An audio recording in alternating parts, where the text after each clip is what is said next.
Siva Prasanth, PDS జిల్లా committee. ఈరోజు పినపాక నియోజకవర్గంలో మనుగూరు ఎస్టీ గురుకులం బాయ్స్ హాస్టల్లో గత 2 నెలల నుంచి అనేక సమస్యలు తలెత్తుతూ ఉన్నాయి. లోకల్గా ఉన్నటువంటి ప్రిన్సిపల్ గారికి చెప్పినా సరే ఆ సమస్యల పరిష్కారం కావట్లేదు. విద్యార్థులు స్వయంగా ఆర్సీఓ గారికి చెప్పినప్పటికీ కూడా వచ్చి సందర్శించి సుడిగాలి పర్యటన చేశారు తప్ప ఇక్కడ సమస్యలు మాత్రం పరిష్కారం చేయలేదు.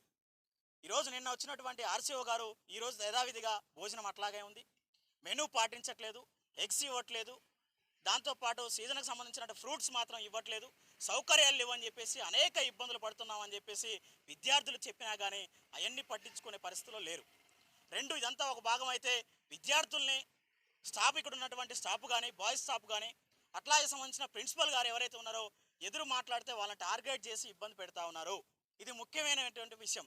ఇది అధికారులకు మాత్రం కనబడట్లేదు అనేది కూడా సూటిగా పీడిఎస్గా మేము ప్రశ్నిస్తూ ఉన్నాం. ఎందుకనంటే గతంలో జరిగినటువంటి చాలా సందర్భాల్లో ఇక్కడ ఉంది. ప్రైవేట్ బిల్డింగ్లో గతంలో ఉన్నటువంటి చేశారు.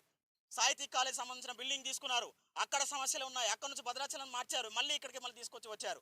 కానీ ఎక్కడికి పోయినా సరే అయ్యే సమస్యలు, అయ్యే ఇబ్బందులు, అయ్యే రకమైనటువంటి ప్రిన్సిపల్ మరీ ఇబ్బంది పెట్టే పరిస్థితికి ఈరోజు స్టూడెంట్స్ని తీసుకొస్తా నెటవైపడుతున్నారు.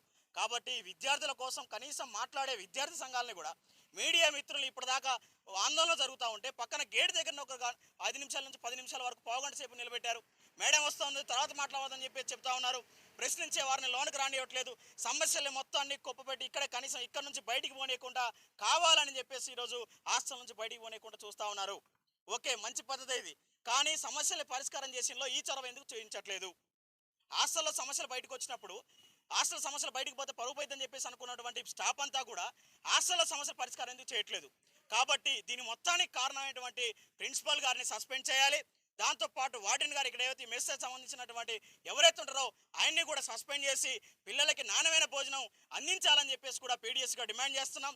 లేని పక్షాన మళ్ళీ ఇది పునరావృతం చేస్తే మాత్రం అవసరమైతే గేట్లు దూకైన విద్యార్థులు వచ్చి వాళ్ళ యొక్క ఐటీడీ ఆఫీస్కి ఇక్కడ నుంచి నడిచి వచ్చైనా సరే రాష్ట్ర ఐటీడీ ఆఫీస్ ముందు ధర్నా చేస్తామని చెప్పేసి ప్రభుత్వాన్ని, అధికారులని మరోసారి హెచ్చరిస్తా ఉన్నాం.